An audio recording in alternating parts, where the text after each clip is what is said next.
Hello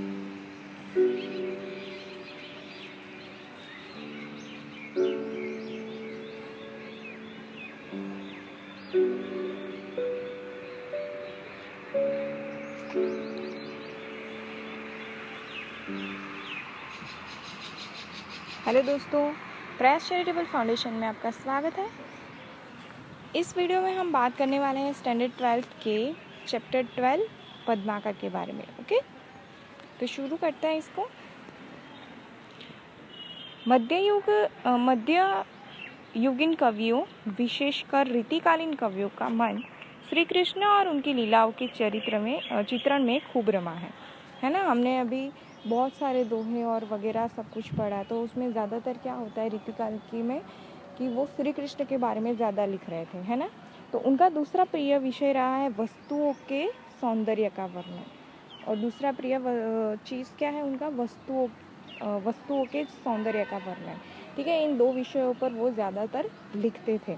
कौन लिखते थे? मध्ययुगीन कवियों और विशेषकर रीतिकालीन कवियों। ओके, इस रीतिकालीन कवि में जो रीतिकालीन युग में जो कवि थे वो लोग इन दो विषयों पर ज़्यादा लिखते थे।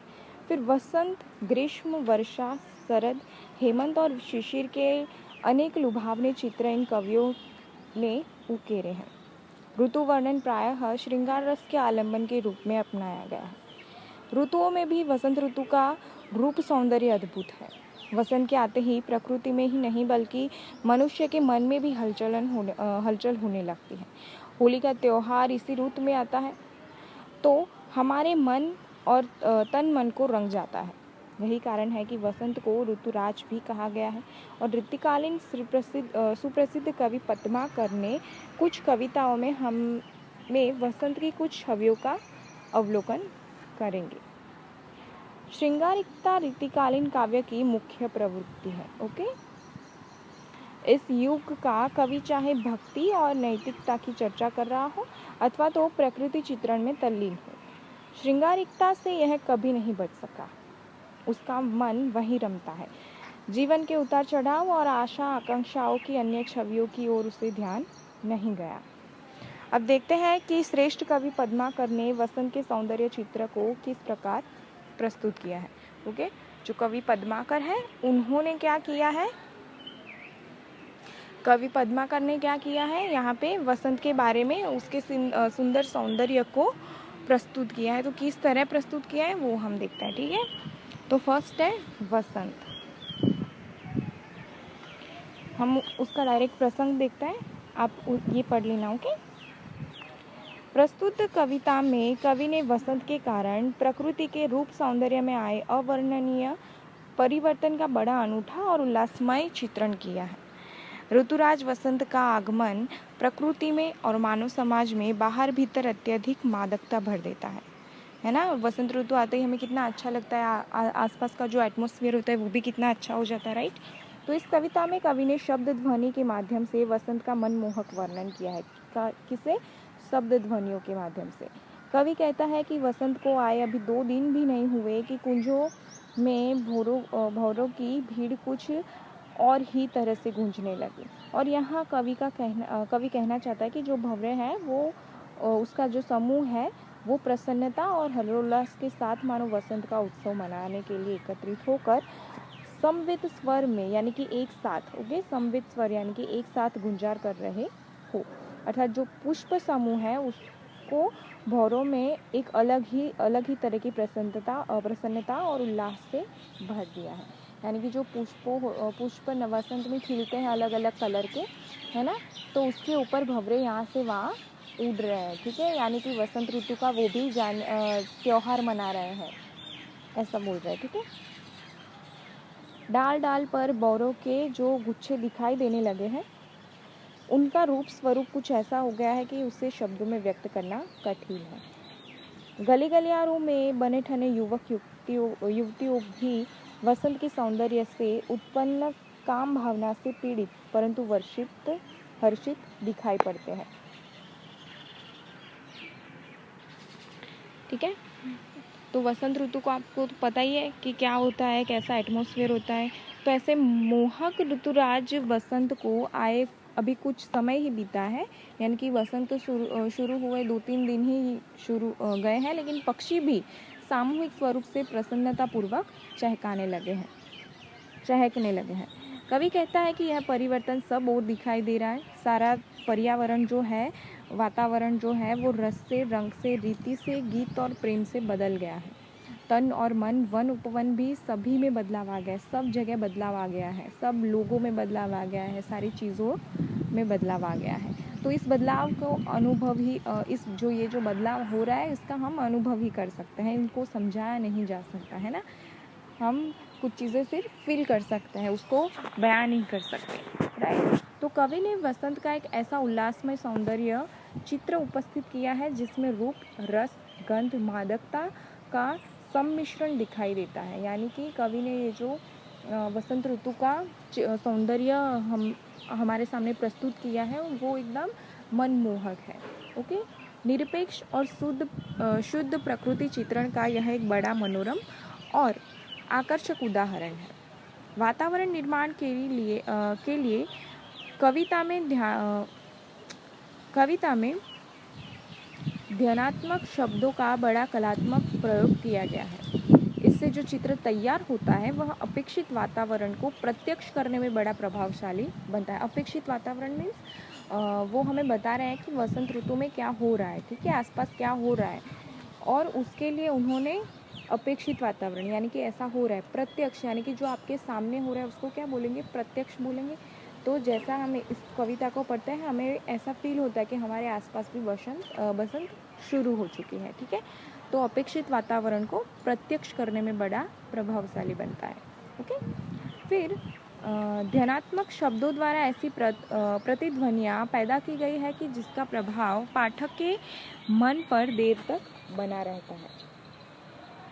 आप जानते हैं कि एक ही ध्वनि अथवा वर्ण के पुनरावृत्ति होने से अनुप्रास अलंकार होता है, राइट। अनुप्रास अलंकार किसे बोलेंगे, एक ही वर्ण का बार बार दोहराव होना, तो अनुप्रास अलंकार है। यहाँ पर भी अनुप्रास अलंकार का यूज़ किया गया है, जैसे कि भीड़ भौर, छलिया, छबीले, छैल, ये सारे में देखो हो रहा है ना, छ इसमें भ, तो ये सब क्या है, अनुप्रास अलंकार है। तो इस कविता में लगभग प्रत्येक पंक्ति में अनुकरणात्मक शब्द जो है वो ध्वनियों का अनुप्रास संकृत प्रयोग बड़ा सुंदर ही बन पड़ा है। और भांति की बार बार आवृत्ति से भावाभिव्यंजना को और अधिक व्यापक और प्रभावशाली बना दिया है। ओके, आपने पहले पढ़ा होगा कि और शब्द जो है वो व्याकरण दृष्टि से किन्हीं दो शब्द अथवा तो वाक्यों को जोड़ने के लिए प्रयुक्त होता है ना। और मतलब और को क्या कह सकते हैं, और किस लिए यूज़ होता है और शब्द, यानी कि एक ही बात को हम एक बात को किसी दूसरे बात से जोड़ने के लिए और शब्द का यूज़ करते हैं, राइट। तो व्याकरण की दृष्टि से और शब्द का यूज़ क्या होता है कि वाक्यों को जोड़ने के लिए होता है। यहाँ पे और शब्द का अर्थ क्या है कि जो अकथनीय है, जिसका वर्णन नहीं किया जा सकता, उस संदर्भ में यहाँ पे और शब्द का यूज़ हुआ है। ओके, समझ गए।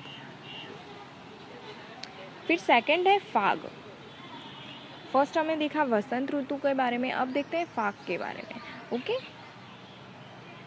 तो प्रस्तुत कविता में पद्माकर ने फाग यानी कि होली का बड़ा ही हृदय स्पर्शी चित्र अंकित किया है। एक गोपिका है जो कृष्ण के साथ गुलाल से फाग खेलने का बड़ा ही सजीव वर्णन अपनी प्रिय सखी से करती है। तो इस अंश में क्या है कि जो सखी है यानी कि जो गोपी है वो श्री कृष्ण के साथ वो होली खेल रही है और उसका बड़ा ही सजीव वर्णन अपनी प्रिय सखी के साथ यानी कि अपनी सखी के साथ वो शेयर कर रही है।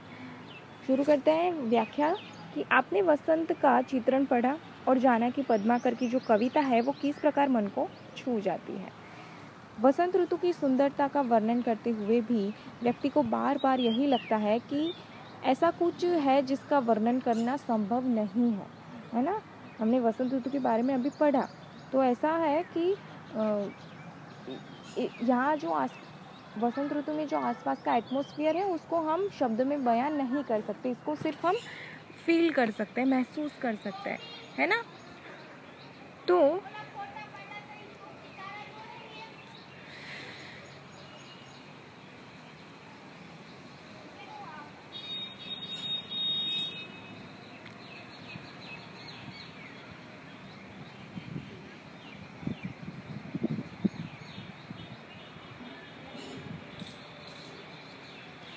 वसंत से जुड़ा है एक उत्साह उमंग का त्योहार जिसे आप भी खूब जानते हैं, उसे कहते हैं होली। ठीक है, वसंत के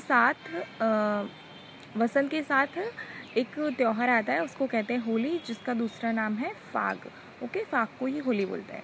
तो वैसे फाग उन लोकगीतों को भी बोलते हैं जो होली में गाए जाते हैं। होली में जो सॉन्ग गाए जाते हैं, गीत गाए जाते हैं, उसको भी फाग बोलते हैं। आइए देखें कि पद्माकर जो है वो फाग का चित्रण किस प्रकार करते हैं। हमने वसंत का तो देखा, अभी फाग का देखते हैं। ठीक है, पहले संपूर्ण कविता को एक दो बार पढ़कर स्वयं समझने का प्रयास करें।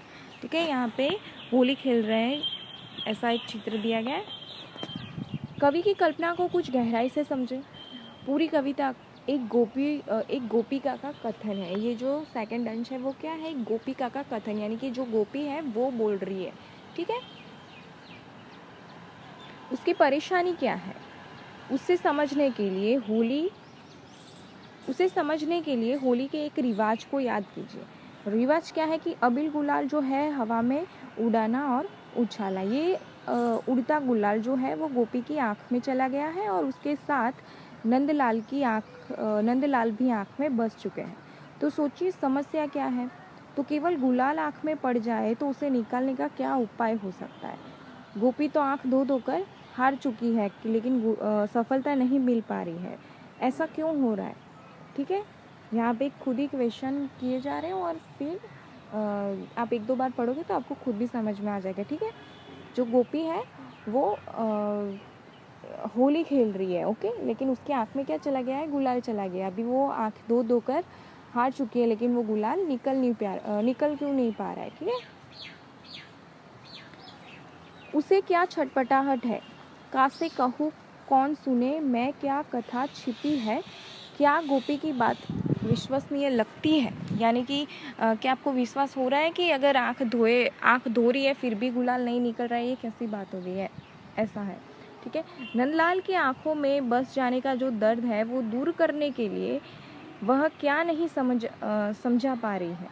अबीर तो जैसे तैसे निकल गया पर अहीर नहीं निकला। अब ये अहीर कौन है। तो कल्पना कीजिए कि क्या गोपी सचमुच श्री कृष्ण को आंखों से दूर करना चाहती होगी, क्योंकि क्या बोला है कि अबीर तो आंख में गया है और श्री कृष्ण की छवि भी आंखों में बस चुकी है। तो अभी वो क्या कर रही है, आंखों से गुलाल निकालने के लिए पानी तो डाल रही है, लेकिन बोल रही है कि अबीर निकल नहीं रहा है। ठीक है, तो यहाँ पे क्या बोला है कि अबीर तो जैसे तैसे निकल जाएगा लेकिन अहीर नहीं। तो ये अहीर कौन है। ओके, तो पूरी कविता में कवि की व्यंजना पर ध्यान दो कि यहाँ कृष्ण के प्रति उमड़े प्रेम को आंखों में अबीर पड़ने की स्थिति से वर्णन किया है। तो गोपी बोल क्या रही है कि अबीर को ही श्री कृष्ण की छवि बोल रही है। ठीक है, तो यहाँ कृष्ण के प्रति उमड़े प्रेम को आंखों में अबीर पड़ने की स्थिति से वर्णित किया है। पर जितनी सरलता से अबीर धुल जाता है उतनी सरलता से कृष्ण का प्रेम नहीं धुल सकता है। न गोपी ऐसा चाहती ही है, वह तो अपनी सहेली की सौगंध खाकर उसे आश्वासन दिलाना चाहती है कि वह कृष्ण को निकाल नहीं पा रही है और न उसे उसका कोई उपाय सूझ रहा है। तो आप स्वयं इसकी विस्तार से व्याख्या कर सकते हैं। ठीक है, आपको यहाँ पे दे दिया गया है कि क्या है। कविता में अनुप्रास और यमक के उदाहरण भी हैं जो आपको अलग करने हैं। ठीक है, अनुप्रास यहाँ पे आपको पता ही है कि बार बार दोहराव होगा, तो अनुप्रास है। ठीक है, तो इन पंक्तियों को चुनिए जिसमें गोपिका की अधीरता, अकुलाहट और विवशता चित्रित हुई है। इस बात पर भी ध्यान दीजिए कि इसमें किस प्रकार की भाषा का प्रयोग दिया गया है। तो आपकी जो बुक है उसमें चैप्टर के पीछे भाषा शैली वगैरह भी दिया रखा होता है। ठीक है, तो आप खुद से भी इसको देख सकते हैं। ओके,